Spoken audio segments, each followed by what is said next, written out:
தேவதை கதை கேட்ட போதெல்லாம் நிஜம் என்று நினைக்கவில்லை.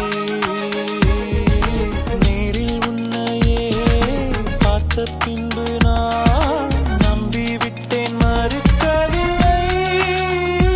அதிகாலை விடிவதெல்லாம் உன்னை பார்க்கும் மயக்கத்தில் தான், அந்தி மாலை மறைவதெல்லாம் உன்னை பார்த்த கிறக்கத்தில் தான்.